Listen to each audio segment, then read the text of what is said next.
Hello everyone, welcome to RPA Learners, and in this video we're going to see how to use add table row and add table column keywords in Robocorp. Firstly, we will see the add table row, and second we will see add table column. The add table row has two different arguments. One is the table, which table you need to add the row, and what are the values that you're going to use for that row.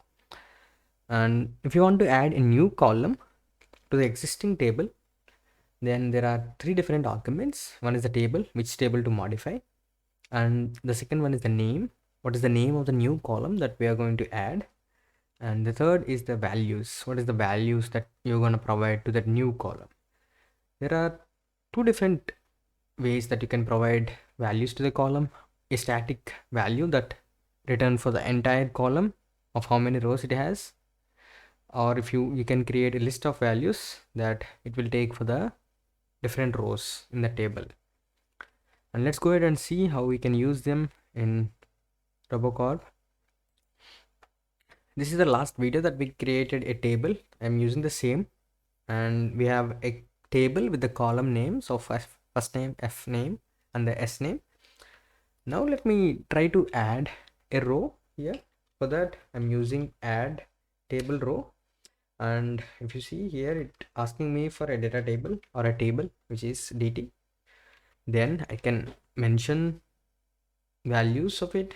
I will mention the same values to see whether it is adding a new row or not. We are not seeing the values, but let's check it in the logs. It is created a new row or not in the table. So now we have two columns and a single row. Let's go ahead and execute it. Now it is adding the first name, F name, and the S name again to the first row of the table.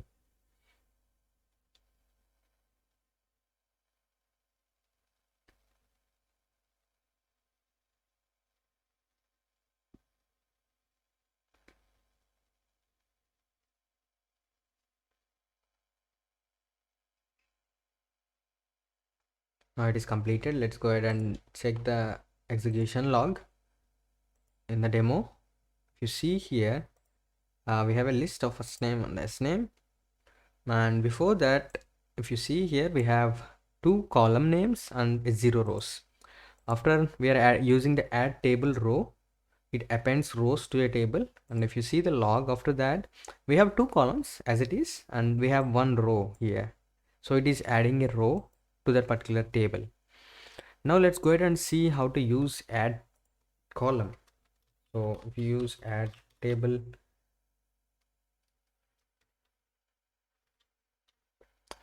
column, right? So it is again asking for the data table. Let's make it as DT, which is data table. You need to provide it as a variable. And after that, if you want to give a name to that particular column, you need to mention it as a name. And let's give it a name, name, S name. Let's make it as email, right? So our new column is email. After that, you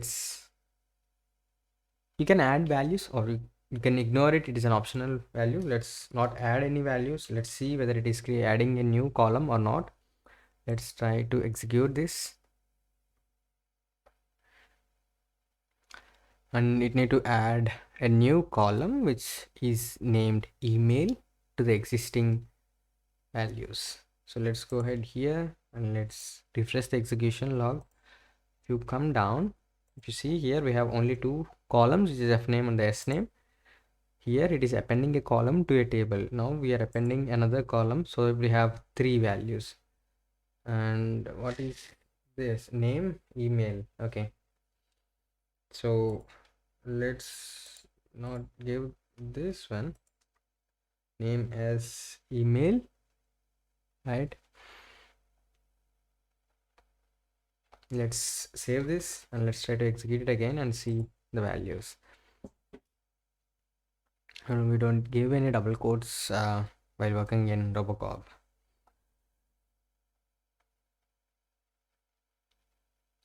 Let's wait for the execution to complete, and then we will see the output whether it is adding a new column which is named email, and you can provide the values as well.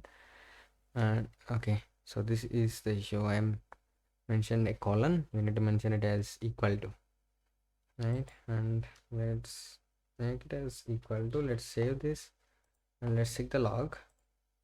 And if you go directly here, it is taking it as a complete string, so it is adding a new name there. Because we given it is equal to, now it will take it as an argument and it will pass email as a column name. Let's quickly check that, and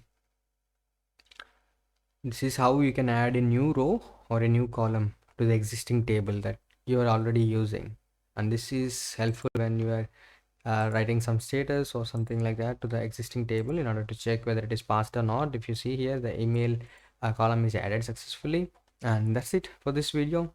If you like this video, please give it a like. If you haven't subscribed to our channel yet, please consider subscribing for more videos. Thanks for watching.